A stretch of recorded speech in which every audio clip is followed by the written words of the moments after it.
Video like जरूर कर लीजिए और ऐसे वीडियो लगातार फ्री में पाने के लिए चैनल को तुरंत सब्सक्राइब कर लीजिए और बेल आइकन को जरूर टैप कर लीजिए ताकि आगे भी सारे वीडियो आपको मिलते रहे। यूट्यूब में फॉलो करते हैं तो प्लीज ये वाला फ्री टेलीग्राम चैनल जरूर ज्वाइन कर लीजिएगा। सारे नोटिफिकेशन सारे अपडेट यहीं पे आते हैं, ध्यान रखिए। नमस्कार दोस्तों, एग्ज़ाम प्रिपरेशन में मैं प्रियंका एक बार फिर से आप सभी का स्वागत करती हूँ। और आज की क्लास में आप लोग मेरे साथ पढ़ने वाले हैं राज्यपाल या फिर गवर्नर के बारे में। आप न्यू हैं इस चैनल पर, डेली दोपहर 1 बजे ये सब्जेक्ट सीरीज़ मेरे साथ फॉलो कर सकते हैं। इसके अलावा अगर आप फुल पेड कोर्स ज्वाइन करना चाहते हैं या फिर जो क्लासेस मेरे साथ कर रहे हैं इनकी फुल वीडियो क्लासेस चाहते हैं, रिकॉर्डेड वीडियो क्लासेस चाहते हैं, उसके लिए आपको कोर्स ज्वाइन करना होगा। जिस भी कोर्स की आप प्रिपरेशन कर रहे हैं, RO, UP PCS, other state PCS, इन सभी के लिए कोर्स अवेलेबल है। आप स्टडी फॉर सिविल सर्विसेज का ऐप गूगल प्ले स्टोर से डाउनलोड करेंगे और ज्ञान सर कूपन कोड अप्लाई करते ही 20% का डिस्काउंट मिल जाएगा। चलिए आज की क्लास स्टार्ट करते हैं। तो गवर्नर के बारे में हमारे संविधान में कहाँ पर दिया गया है, इसका उल्लेख कहाँ पर है, कौन कौन से आर्टिकल इससे रिलेटेड हैं, वो सब एक साथ देखने वाले हैं।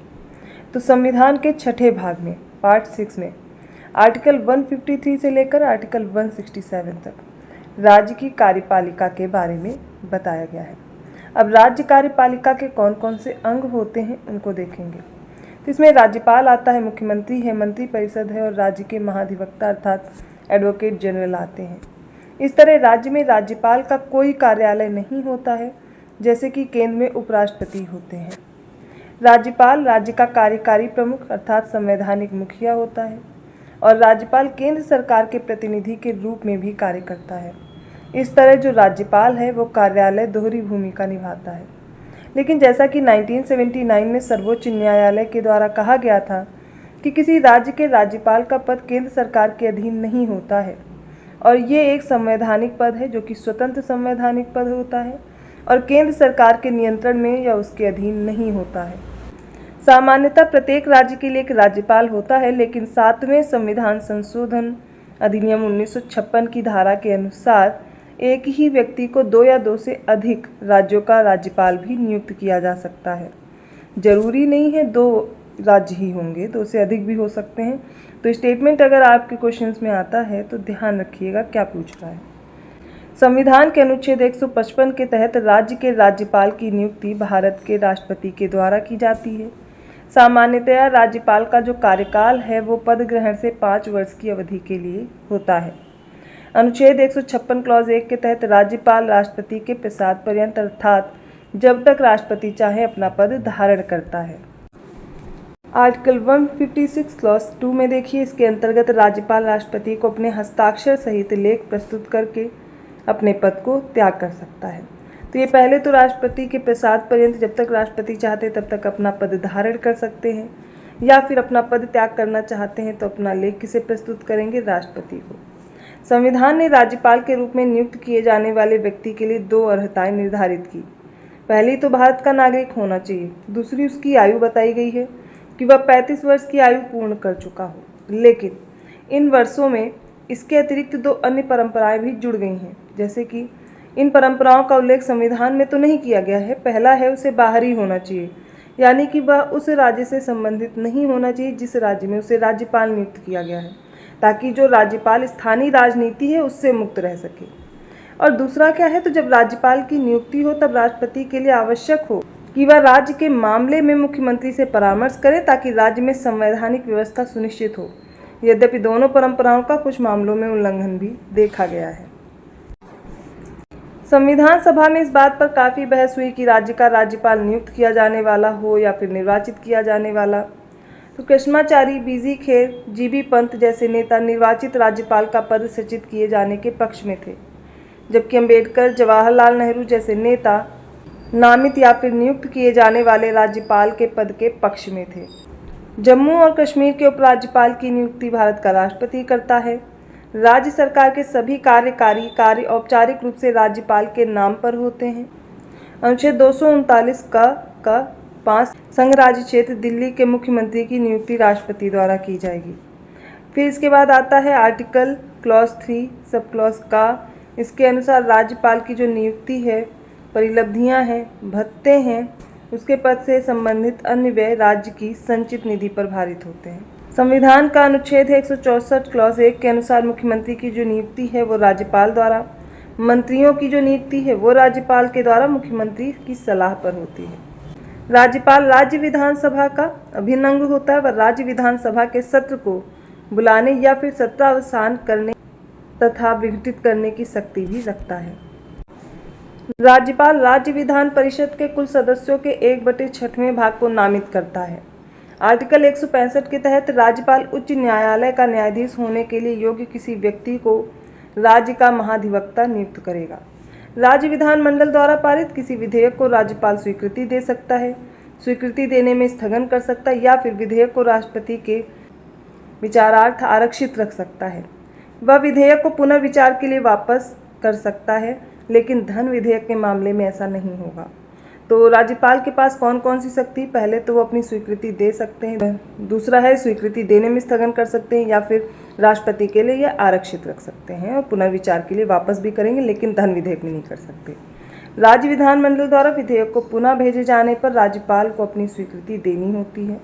और आर्टिकल 201 के अनुसार जब कोई विधेयक राज्यपाल द्वारा राष्ट्रपति के विचारार्थ आरक्षित रख लिया जाता है, तब राष्ट्रपति यह घोषित करेगा कि वह विधेयक पर अनुमति देता है या फिर रोक लेता है। आर्टिकल 213 के अनुसार जब राज्य विधानमंडल का सत्र न चल रहा हो तो राज्यपाल अध्यादेश भी जारी कर सकता है, जैसे कि राष्ट्रपति अध्यादेश जारी करते हैं। तो ये शक्ति राज्यपाल के पास भी है। आर्टिकल 161 के अनुसार किसी राज्य के राज्यपाल को उस राज्य की कार्यपालिका विधि के विरुद्ध किए गए किसी अपराध के लिए दंड को क्षमा करने, उसके प्रतिलंबन, विराम या फिर परिहार करने की अथवा दंडावेश के निलंबन, परिहार या लघुकरण की शक्ति होती है। तो ये किसमें है? आर्टिकल 161 में। सरोजनी नायडू भारत की प्रथम महिला थी जिन्हें राज्यपाल पद पर मनोनीत किया गया था। वह 15 अगस्त 1947 से 1 मार्च 1949 तक उत्तर प्रदेश की राज्यपाल रही थी। अनुच्छेद 200 के अनुसार राज्य विधानमंडल के दोनों सदनों से पारित विधेयक राज्यपाल के समक्ष प्रस्तुत किए जाने पर राज्यपाल उस पर अपनी सहमति देने या रोकने के लिए अतिरिक्त विधेयक को राष्ट्रपति विचारार्थ आरक्षित रख सकता है। अनुच्छेद 201 में राष्ट्रपति ऐसे आरक्षित विधेयक पर विचार करता है तथा अपनी अनुमति देता है या रोक लेता है। संविधान के अनुच्छेद 154 क्लॉज 1 के अनुसार राज्य की कार्यपालिका शक्ति राज्यपाल में निहित होगी, जिसका प्रयोग वह इस संविधान के अनुसार स्वयं या फिर अधीनस्थ अधिकारियों के द्वारा करेगा। तो याद रखिएगा, आर्टिकल्स भी इंपॉर्टेंट हो जाते हैं। जम्मू और कश्मीर राज्य को संविधान के अनुच्छेद 370 जो कि 6 अगस्त 2019 को राष्ट्रपति के आदेश द्वारा पूर्ण रूपेण निष्क्रिय घोषित किया जा चुका है। इसके तहत क्या था कि भारत के अन्य राज्यों से अलग विशेष राज्य का दर्जा प्रदान किया गया था और इसी परिप्रेक्ष्य में वहाँ की कार्यपालिका के प्रधान का चुनाव भारत के राष्ट्रपति के द्वारा नहीं किया जाता था, जबकि जम्मू और कश्मीर की विधानसभा द्वारा किया जाता था। किंतु इस विषमता को 1965 में समाप्त कर दिया गया। फलस्वरूप जम्मू कश्मीर की कार्यपालिका प्रमुख को सदर रियासत के स्थान पर राज्यपाल नाम से जाना जाने लगा तथा उसकी नियुक्ति भारत के राष्ट्रपति द्वारा की जाने लगी। भारतीय संविधान के भाग 6 के तहत अनुच्छेद 158(3)(a) के अंतर्गत यह प्रावधान किया गया है कि जब एक ही व्यक्ति को 2 या अधिक राज्यों का राज्यपाल नियुक्त किया जाता है तो उसे संदेह, उपलब्धियां और भत्ते उन राज्यों के बीच ऐसे अनुपात में आवंटित किया जाएगा जैसा राष्ट्रपति आदेश द्वारा अवधारित करें। संविधान की अनुच्छेद 213 क्लॉज 2 सब क्लॉज का के तहत राज्यपाल द्वारा जारी अध्यादेश का विधायिका के सत्र प्रारंभ होने से 6 सप्ताह की अवधि में विधायिका द्वारा अनुमोदन प्राप्त किया जाना आवश्यक है, अन्यथा वह प्रवर्तन में नहीं रहेगा। तो राज्यपाल द्वारा जो अध्यादेश जारी किया जाता है वो लगभग जब विधायिका का सत्र प्रारंभ होगा तो 6 सप्ताह की अवधि में अनुमोदित हो जाना चाहिए, वरना वो प्रवर्तन में नहीं रहेगा। संविधान के अनुच्छेद 356 क्लॉज 1 के अनुसार किसी राज्य के राज्यपाल द्वारा भेजी गई राज्य में संविधान के उपबंधों के अनुसार शासन नहीं चलाए जा सकने की रिपोर्ट मिलने पर या अन्यथा राष्ट्रपति द्वारा उस राज्य में राष्ट्रपति शासन लगाया जा सकता है। यह रिपोर्ट भेजना राज्यपाल की विवेकाधीन शक्ति के अंतर्गत आता है।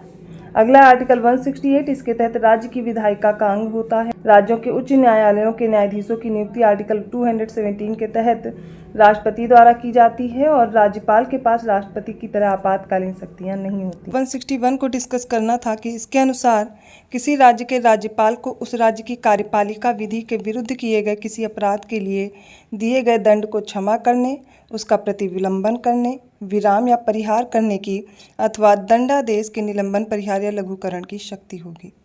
और इसके अलावा सरोजनी नायडू भारत की प्रथम महिला थीं जिन्हें राज्यपाल पद पर मनोनीत किया गया था। ये 15 अगस्त 1947 से 1 मार्च 1949 तक उत्तर प्रदेश की राज्यपाल रही थी। अब आर्टिकल 200 है, इसमें क्या दिया गया है, तो इसके अनुसार राज्य विधानमंडल के दोनों सदनों से पारित विधेयक राज्यपाल के समक्ष प्रस्तुत किए जाने पर राज्यपाल उस पर तो अपनी सहमति दे सकते हैं या सहमति देने से रोक सकते हैं। इसके अतिरिक्त विधेयक को राष्ट्रपति के विचारार्थ आरक्षित रख सकते हैं। आर्टिकल 201 कहता है इसमें राष्ट्रपति ऐसे आरक्षित विधेयक पर विचार करता है तथा अपनी अनुमति देता है या फिर रोक लेता है। संविधान के अनुच्छेद 154 क्लॉज 1 के अनुसार राज्य की जो कार्यपालिका शक्ति है वो राज्यपाल में निहित होगी, जिसका प्रयोग वह इस संविधान के अनुसार या फिर स्वयं या अधीनस्थ अधिकारियों के द्वारा करेगा। जम्मू कश्मीर राज्य के बारे में जान लीजिए, जो कि संविधान के अनुच्छेद 370 जो कि 6 अगस्त 2019 को राष्ट्रपति के आदेश द्वारा पूर्ण रूपेण निष्क्रिय घोषित किया जा चुका है। हमें आर्टिकल 161 डिस्कस करना था। इसके तहत राज्य की जो कार्यपालिका शक्ति, इसके विस्तार वाले विषयों पर किसी अपराध के लिए दोष सिद्ध ठहराए गए व्यक्ति के दंड का राज्यपाल निलंबन, परिहार या फिर लघुकरण अथवा क्षमा कर सकते हैं। पश्चिम बंगाल की प्रथम महिला राज्यपाल थी पद्मजा नायडू। ये 1956 से 1967 तक रही थी, जबकि प्रथम राज्यपाल चक्रवर्ती राजगोपालाचारी थे। वर्तमान में जो पश्चिम बंगाल है इसमें राज्यपाल केशरीनाथ त्रिपाठी 24 जुलाई 2014 से हैं। और प्रतिवर्ष 13 फरवरी को सरोजनी नायडू की स्मृति में राष्ट्रीय महिला दिवस मनाया जाता है। सरोजनी नायडू का जो जन्म है वो 13 फरवरी 1879 को हुआ था। आपको डेट याद रखनी है, लेकिन ये याद रखिएगा कि ये उत्तर प्रदेश की राज्यपाल रही थी। भारत में प्रथम बर्खास्त किए गए राज्यपाल तमिलनाडु राज्यपाल प्रभुदास पटवारी थे, अर्थात ये सबसे पहले बर्खास्त किए गए राज्यपाल थे, जिन्हें अक्टूबर 1980 में बर्खास्त किया गया था। अगस्त 1981 में राजस्थान के राज्यपाल रघुकुल तिलक को बर्खास्त किया गया था, जो कि राजस्थान के ऐसे पहले राज्यपाल थे। राज्यपाल की जो नियुक्ति है वो कनाडाई मॉडल पर आधारित है। आपराधिक कार्यवाही से प्रतिरक्षा भले ही व्यक्तिगत हो, इस अवधि के दौरान कोई आपराधिक कार्यवाही नहीं होती।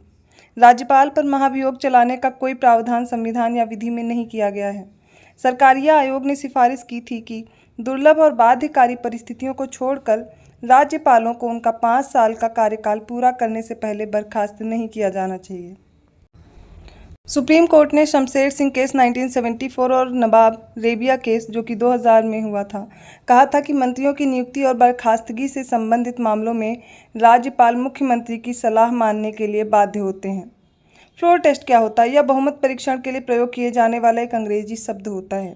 यदि किसी राज्य के मुख्यमंत्री सीएम के खिलाफ यह संदेह है कि उनके पास बहुमत नहीं है, तो उन्हें सदन में बहुमत साबित करने के लिए कहा जा सकता है फ्लोर टेस्ट में। गठबंधन सरकार के मामले में मुख्यमंत्री को विश्वास मत स्पष्ट करने और बहुमत का प्रदर्शन करने के लिए कहा जा सकता है। स्पष्ट बहुमत के अभाव में जब सरकार बनाने के लिए एक से अधिक विकल्प उपलब्ध हों, तो राज्यपाल यह निर्णय करने के लिए विशेष सत्र बुला सकते हैं कि किस पार्टी या किस गठबंधन के पास सरकार बनाने के लिए बहुमत है। इस बहुमत को देखते हुए वे ये डिसाइड करेंगे। और अगला है ये जो फैक्ट है कि फ्लोर टेस्ट के दौरान कुछ विधायक अनुपस्थित भी हो सकते हैं या वोट ना देने का विकल्प भी चुन सकते हैं, उनके पास ये विकल्प रहता है। संख्या केवल उन विधायकों के आधार पर गिनी जाती है जो वोट देने के लिए उपस्थित थे। फ्लोर टेस्ट के लिए बुलाने की राज्यपाल की जो शक्ति है वो केवल चुनाव के तुरंत बाद राज्य सरकार की स्थापना से पहले ही सीमित नहीं है, बल्कि सरकार के कार्यकाल के दौरान भी राज्यपाल द्वारा फ्लोर टेस्ट के लिए सत्र आहूत किया जा सकता है। अभी हम लोग राज्यपाल का अभिभाषण देखने वाले हैं। इस लिस्ट में सबसे पहले समझेंगे अर्थ क्या है, इसका संवैधानिक प्रावधान क्या है, कौन से सम्मेलन हुए, और राज्यपाल अगर राज्यपाल अभिभाषण में बदलाव कर रहे हैं या उसे ठीक से नहीं पढ़ते हैं तो क्या होता है या फिर इसका आशय क्या है। तो सबसे पहले अर्थ समझिए। इसमें पिछले वर्ष की समीक्षा, सत्र के लक्ष्य और उन नीतियों और विधायी उपबंधों की चर्चा की जाती है जिन्हें सरकार अगले वर्ष में क्रियान्वित करने का इरादा रखती है। दूसरा ये है कि राज्यपाल अभिभाषण को राज्य सरकार द्वारा पहले ही तैयार कर राज्यपाल को सौंप दिया जाता है। अब इसका प्रावधान क्या है, तो आर्टिकल 176 में दिया गया है।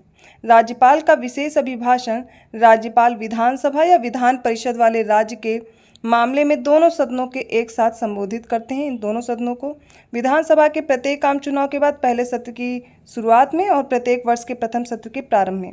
इसके अलावा आर्टिकल 87 में राष्ट्रपति द्वारा विशेष अभिभाषण का भी प्रावधान दिया गया है। राज्यपाल को पूरा भाषण बिना किसी बदलाव दिए ही पढ़ना होता है। क्योंकि यह अभिभाषण मूल रूप से सरकार का संदेश होता है, जिसके लिए राज्यपाल का कार्यालय किसी प्रकार से उत्तरदायी नहीं होता है। अगर विश्वास की कमी बढ़ती है तो संवैधानिक संकट की स्थिति उत्पन्न हो सकती है। राज्यपाल अनुच्छेद 163 का उल्लंघन करते हैं और राज्य सरकार राज्यपाल द्वारा दिए गए अभिभाषण से खुद को अलग करने का विकल्प चुन सकती है, जिससे सदन का विश्वास खो सकता है। तो ये राज्यपाल से संबंधित कुछ प्रावधान थे, कुछ तथ्य थे, आपने पढ़े। लेकिन राज्यपाल से रिलेटेड जितने भी आर्टिकल हैं वो हम लोग सब एक पास भी देखेंगे एक लिस्ट के जरिए से। तो सबसे पहला जो आर्टिकल आ जाता है राज्यपाल के लिए वो 153 है, राज्यों के राज्यपाल से संबंधित। आर्टिकल 154 में राज्य की कार्यपालिका शक्ति है। आर्टिकल 155 में राज्यपाल की नियुक्ति है। आर्टिकल 156 में राज्यपाल का कार्यकाल है। आर्टिकल 157 कहता है राज्यपाल के नियुक्त होने के लिए अर्हता। आर्टिकल 158 में राज्यपाल पद के लिए शर्तें हैं। आर्टिकल 159 राज्यपाल द्वारा शपथ ग्रहण है। आर्टिकल 160 कुछ आकस्मिकताओं में राज्यपाल के कृत्यों का निर्वहन है। और आर्टिकल 161 में राज्यपाल को क्षमादान आदि की शक्ति दी गई है। आर्टिकल 162 में राज्य की कार्यपालिका शक्ति की सीमा दी गई है। आर्टिकल 163 में मंत्रिपरिषद का राज्यपाल को सहयोग तथा सलाह देना होता है। आर्टिकल 164 में मंत्रियों से संबंधित अन्य प्रावधान है, जैसे उनकी नियुक्ति, कार्यकाल तथा वेतन इत्यादि। आर्टिकल 165 कहता है राज्य के लिए महान्यायवादी। और आर्टिकल 166 में किसी राज्य की सरकार के कामकाज का संचालन दिया गया है। आर्टिकल 167 में राज्यपाल को सूचना देने इत्यादि का जो मुख्यमंत्री का दायित्व होता है वो है। और आर्टिकल 174 में राज्य विधायिका का सत्तावसान तथा उसका भंग होना है। आर्टिकल 175 कहता है राज्यपाल का राज्य विधायिका के किसी अथवा दोनों सदनों को संबोधित करने अथवा संदेश देने का अधिकार। और आर्टिकल 176 में राज्यपाल द्वारा विशेष संबोधन है। 200 में विधेयक पर सहमति दी गई है। राज्यपाल द्वारा राज्य विधायिका द्वारा पारित विधेयकों पर जो स्वीकृति प्रदान करना है वो आर्टिकल 200 में है। आर्टिकल 201 कहता है राज्यपाल द्वारा विधेयक को राष्ट्रपति के विचारार्थ सुरक्षित रख लेना। और आर्टिकल 213 में राज्यपाल की अध्यादेश जारी करने की शक्ति है। इसके अलावा जो आर्टिकल 217 इसमें राज्यपाल की उच्च न्यायालय के न्यायाधीशों की नियुक्ति के मामले में राष्ट्रपति द्वारा सलाह लेना है। आर्टिकल 233 में राज्यपाल द्वारा जिला न्यायाधीशों की नियुक्ति है। और आर्टिकल 234 में राज्यपाल द्वारा न्यायिक सेवा के लिए नियुक्त जिला न्यायाधीशों को छोड़कर जो प्रावधान है वो दिए गए हैं। तो आज की क्लास हो गई राज्यपाल से रिलेटेड जो इंपॉर्टेंट फैक्ट्स आपको देखने थे वो मैंने कराए हैं। आई होप आपको समझ में आए होंगे। अगर वीडियो अच्छा लगा प्लीज़ लाइक कीजिए, चैनल को सब्सक्राइब कीजिए और लोगों को शेयर करते रहिए। कल से नया टॉपिक स्टार्ट हो जाएगा इसी सब्जेक्ट में, तो ये सब्जेक्ट वाइज सीरीज़ आप प्लेलिस्ट में फॉलो कर सकते हैं। अगर आपको इसकी PDF प्राप्त करनी है, अगर कोई कोर्स ज्वाइन करनी है, इसके लिए आपको गूगल प्ले स्टोर से स्टडी फॉर सिविल सर्विसेज का ऐप डाउनलोड करना होगा, जिससे आप अपना पेड कोर्स परचेज कर सकते हैं। या फिर डिस्क्रिप्शन बॉक्स में नंबर दिए गए हैं, उन पर कॉल या मैसेज करके जानकारी ले सकते हैं। मैं मिलती हूँ ऐसे ही कंटेंट के साथ अगले वीडियो में। तब तक के लिए धन्यवाद।